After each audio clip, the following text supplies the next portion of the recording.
Good morning. So this is going to be the last video in my series on building resilience, on the skills of building resilience. And this is about rumination and stopping rumination. I know that this is going to resonate with all of you because this is something that we as veterinarians do. Rumination involves repetitive thinking or dwelling on negative events from the past or fears of what could occur in the future. It's like a movie on repeat. And every time we replay it, we are re-feeling the events and re-feeling the emotions associated with whatever occurred or what we're worried about. And every time we do this, we're re-traumatizing ourselves with those feelings, the shame, the guilt, the anger, the bitterness, whatever feelings, it brings up. When we do this, we're almost solidifying or cementing our beliefs about ourselves or about the events. And you can fill in the blank here, depending on the situation. It's, that we're bad doctors, bad parents, not as smart as everybody else, wherever you go in your head about the event. This negative thought cycle can impact our mental health. And it really can intensify feelings of depression or anxiety. I can think of my own behaviors when I wonder about why we do this. When I have ruminated in the past, let's use the example of an unpleasant interaction with a client, which is where I have spent a lot of time in my career ruminating. Sometimes my replay of the situation is as a review to see where I could have acted differently. And this isn't exactly rumination.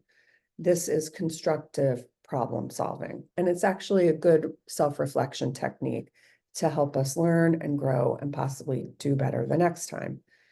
But there are the times of rumination when I play and replay over and over again the situation, feeling again and again the shame of it. When I do this, it's almost like I'm punishing myself. I'm confirming the deep-seated fears that I have about myself. Again, fill in the blank here, that I'm a bad doctor, that I'm selfish, that, whatever. I know it's rumination if I keep doing it over and over again, and it's not moving me towards resolution or growth about the situation. So that's really how you can identify rumination from something that's a little more constructive. We continue to obsess over the negative without working towards a resolution or moving past it. Going over what you did or didn't do right isn't going to change anything. It's really wasted energy. You did what you could do with the resources at hand.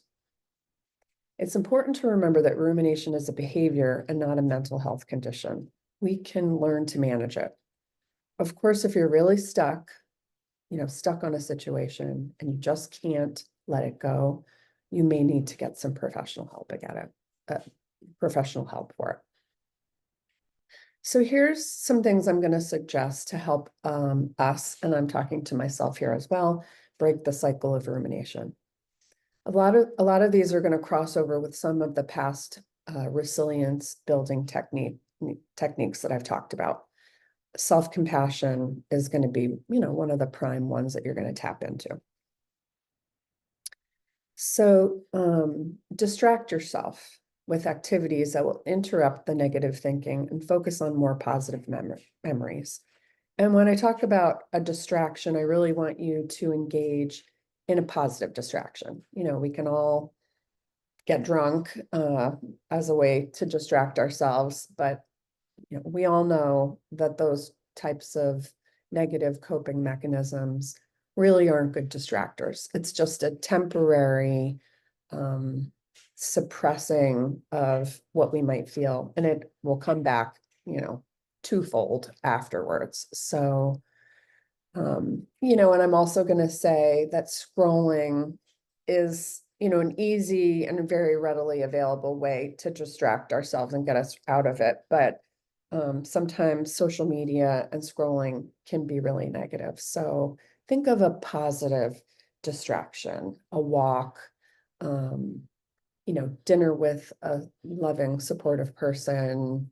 Uh, you know, you choose your distraction there. Try to think of what went right in the circumstance, and try to deliberately recall times in the past, in past circumstances, when things worked out really well. And if you're having a hard time giving yourself that grace, maybe enlist your supports here. The help of family or friends in remembering past positive experiences or times when things turned out well. This can be tricky. I know for myself, when I'm ruminating, it's very shameful. If I have a circumstance that happened at work that I'm particularly ashamed of, or it's just very vulnerable, it's actually really hard for me to go even to my husband and to share that story and share my vulnerability. Maybe a couple days after I've moved through some of the feelings, I can share it.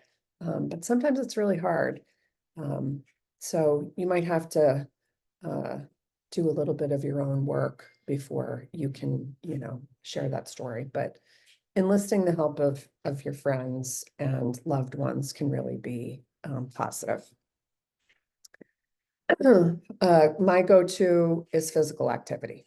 Again, you choose uh, your positive self-care. For me, yoga. I get to yoga. Sometimes I get to yoga and I am just feeling terrible about myself. I had a terrible day, something bad went down. And I find, as soon as I immerse myself in that activity, it shifts everything and it gives me a larger perspective. I'm able to remind myself that I'm not a bad doctor, that uh, one bad interaction with the client was not the only thing that happened to me during the day. There were 100 things that went well, and I'm just fixated on that one bad one. So physical activity, a walk, changing your environment, and then ultimately letting it go. It's sometimes it's just shit. Sometimes it's just shit. We didn't do our best. We made a mistake, whatever. But at some point, you're going to have to give yourself the grace, give yourself that self-compassion, and just let it go. Remember that we did the best that we could in that situation with the tools that we had at the moment. So you just have to enlist that self-compassion, and forgive yourself. So hopefully this was helpful. As always, I'm interested in hearing your thoughts, continuing any kind of conversation or getting feedback at any time. So I'm here. Reach out if you need anything.